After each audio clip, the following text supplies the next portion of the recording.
Without these organizations and a standard system, it would be generally challenging and risky to match up people with extra funds with those who need to borrow money. They become an intermediary of a transaction because they are putting this money into motion, because they don't want to just keep that money still and hold your deposit. They want to make themselves available for someone who needs money, and they're going to go to them for money. So you're joined here with me, Henry Wong, Chartered Accountant and Authorized Infinite Banking Practitioner from the Nelson Nash Institute, with Roman Pushkar, who's also a Authorized Infinite Banking Practitioner with the Nelson Nash Institute. And one of the things we want to talk about today is actually talking about how safe is your money. And when we think about banking, Roman, what's kind of the first thing that comes to your mind when you think of a bank?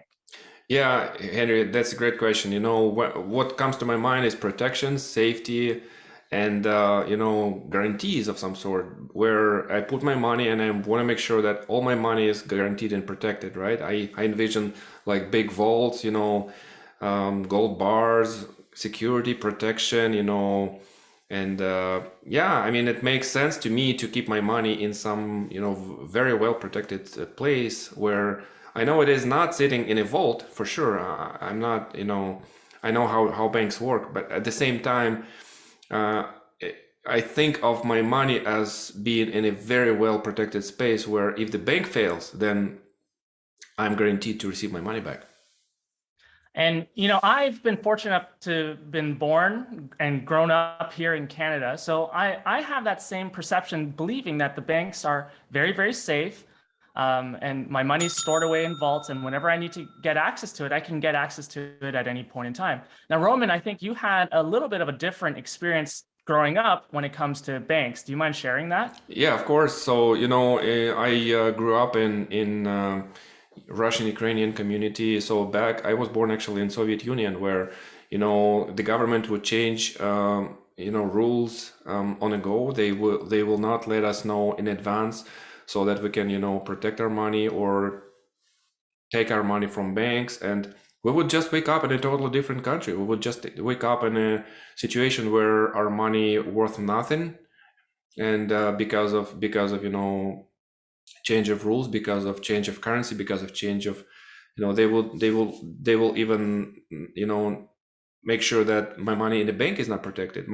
A bank may fail, and then no one is guaranteeing that I get anything back.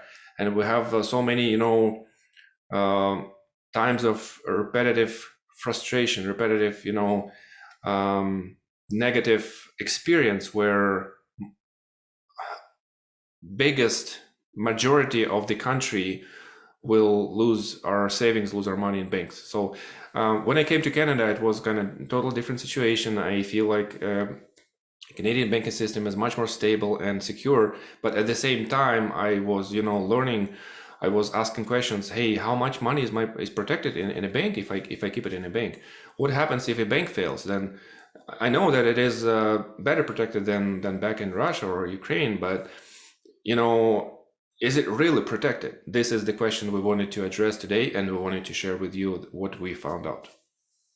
Yeah, and if you really want to know more about this concept, and what we're going to talk about is the concept of becoming your own banker. And what I want to encourage you to do is actually a lot of the concepts that we're going through is covered in this book, Becoming Your Own Banker. And further to that, if you really want to just know more about this concept, click the link below this video and go through watchibc.com. Again, the link to learn more about banking for yourself is watchibc.com. Now, when we look at the stability comparison of Canada and, let's say, Russia and Ukraine, we kind of, like, at least I've grown knowing that Canada has been a very stable place. But when we look into unraveling what's the actual protection or ability that will protect consumers putting money in a bank, we look into that question, and now let's kind of explore that. So when we first look at the question, let's look at the definition of a bank or a financial institution. And a financial institution is an organization that deals in a variety of monetary transactions, such as cash deposits, loans, exchanging securities, and raising capital.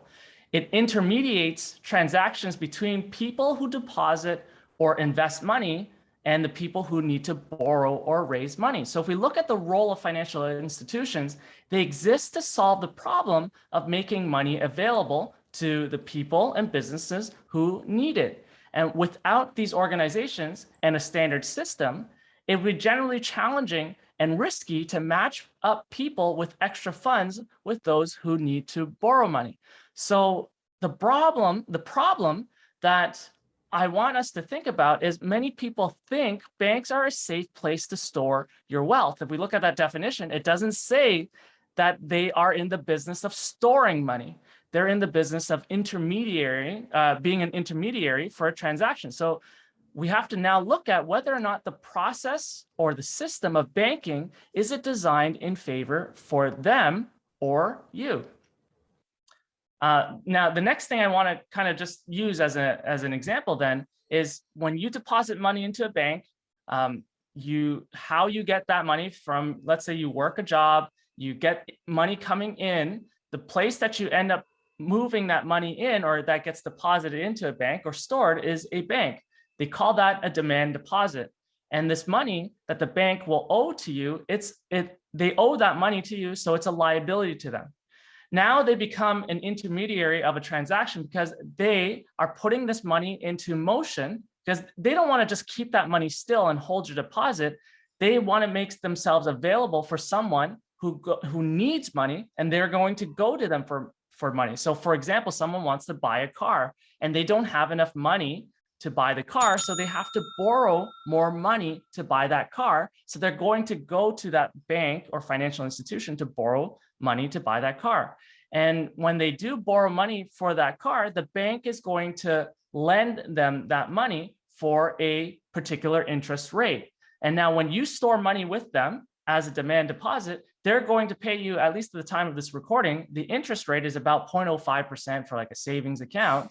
Whereas when they lend money to someone else who needs the money, they can charge anywhere from like 2%, 3%, 5%, 10%, whatever is the percentage in terms of what they feel they can charge for and it would be accepted by the individual who needs that money.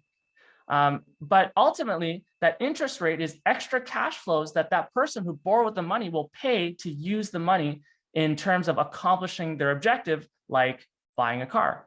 So that's in a sense showing how they're an intermediary in a transaction between someone who needs money and someone who wants to store the money. But when we store the money though, how much are we actually protected? Well, Roman, let's take a look at what Canadians are protected with in terms of when they store their money in a financial institution. Absolutely. We wanted to compare with Henry storing money in a bank versus storing money in your own banking system, which is creating a participating dividend paying whole life insurance policy where you can create your own banking system that you control, you have ownership and control. And my client and Henry, I know that your clients also ask you, hey, how well is my money protected in my own banking system? Because this money is kept in a life insurance company contract, right? And we address this question every single day, and we just wanted to kind of expand on that and compare side by side money protection in a bank versus money protection in your own banking system, which is whole life insurance policy. And when we talk about banks, so what accounts can you hold money in banks with? Henry, what accounts do you know that you can hold money in? Yeah, I can put money in a checking account, savings account, and Awesome. they don't pay much interest to me. So I also move them into places like a TFSA, an RRSP, and depending on certain ages, like when you reach 71, then an RRSP converts to a RIF. So Yes. I have a multitude of accounts that I store my money in. Perfect. Yeah. So, and then we need to understand that not all money in a bank in different accounts is equally protected. We need to understand that because it is very important to understand. Let's look at some examples here. So there's a CDIC. It is a Canada Deposit Insurance Corporation. It is a corporation that is sponsored by Government of Canada. It says that it is a crown corporation, federal crown corporation, a part of Government of Canada. And it protects eligible deposits in each of member financial institutions. So your institution has to be actually a member of CDIC in order to have protection, to a minimum of $100,000 per separately insured category. So each insured category, like we just mentioned, savings account, mutual funds, GICs, ETFs, are different and they have different protection. Per each category in one financial institution, CDIC protects up to $100,000. So you can look at, some examples here. If you go to your coverage, protecting your deposits, you can actually look at how much you're protected in each category.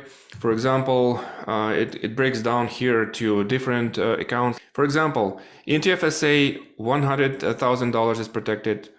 In RSP, $100,000 is protected. On our RAIF and checking account also is protected. But if you have money in your name only, in checking account, GICs, or savings account, then only up to $100,000 is protected in your name if it is in one name. So it has to be equally split between members of your family, for example, a spouse, a husband, and a wife. And if you want to actually make sure that all your money is protected, you have to have a strategy in place where you can, use different financial institutions and different accounts. For example, you want to put money in checking account in different financial institutions. You want to put money in TFSA in different financial institutions, RSPs, and also you want to split between yourself and your spouse and maybe your family as well. Now let's look at protection of your money in your own banking system. If you go to Assuris.ca, then you can see that every life insurance company in Canada who wants to sell life insurance has to be a member of Assuris. So Assuris is a non-profit organization that protects Canadian policyholders.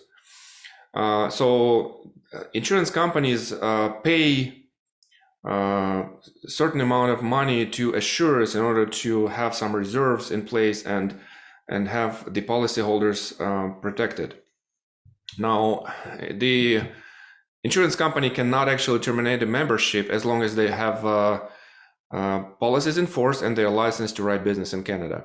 So it is very important that you are protected and your policy is protected. And let's look at how much protection actually you have in place. If you open this tab, it says, how am I protected? You will see that the death benefit is protected $200,000, or it can be protected if your death benefit is more than $200,000, then 85% or more of this amount is protected. So for example, if you have 1 million of death benefit, then 850,000 is protected or more. So minimum 85%. Also your cash values is 60,000 protected. But if your cash value is actually more than $60,000, then you have protection 85% minimum or more.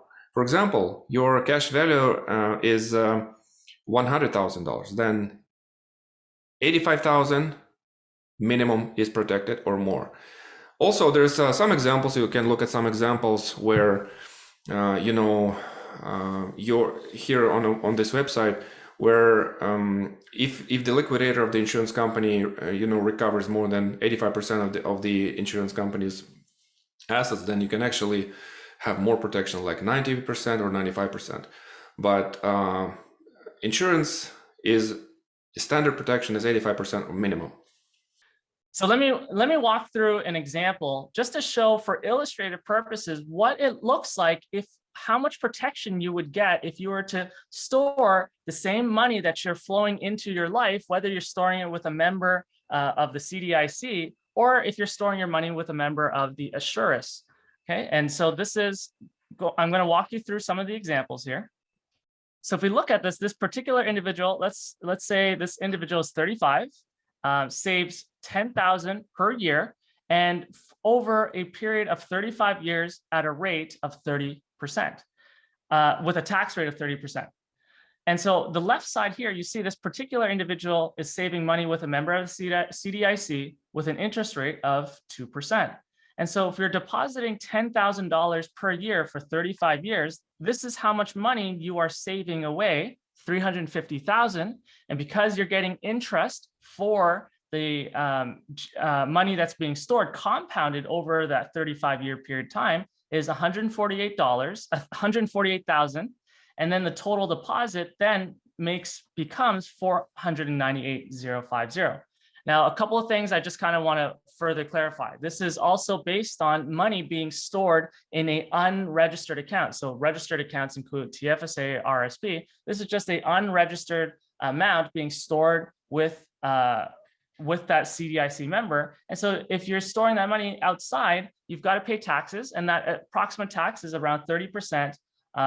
For $44,415. So your net cash value that has been accumulated after earning interest and paying taxes would be $453,635 over that duration of 35 years. And now if you were to graduate from this planet or pass away, you would be also, your beneficiaries would then be left with $435,000.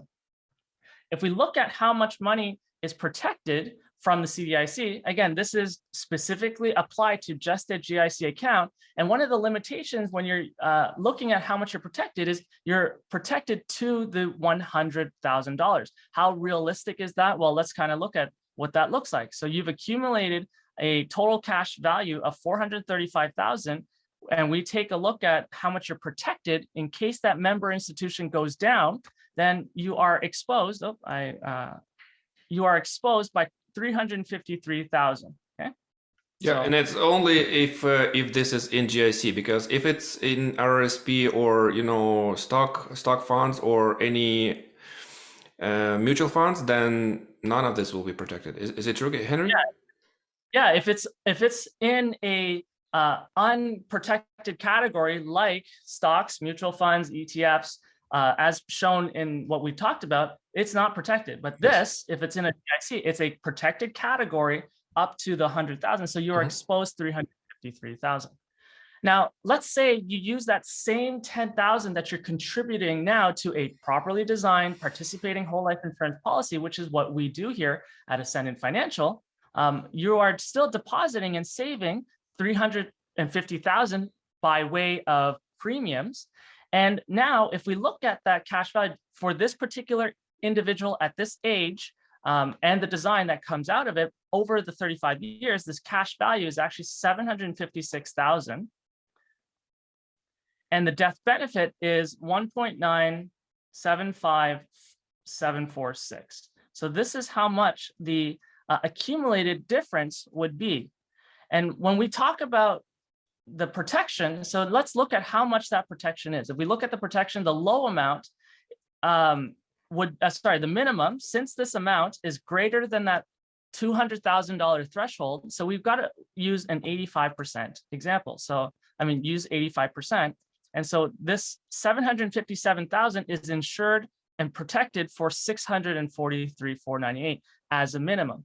And that same death benefit, again, since the cash value is greater than the 60,000, then we apply the 85% rule, and you can see that 85% rule on the cash values is $643,498. Now, if we look at the same whole life policy, the death benefit portion of it, again, once it's higher than 200,000, we apply the 85% rule. So then the death benefit is actually more, that is actually 85% protected here in terms of Assuris.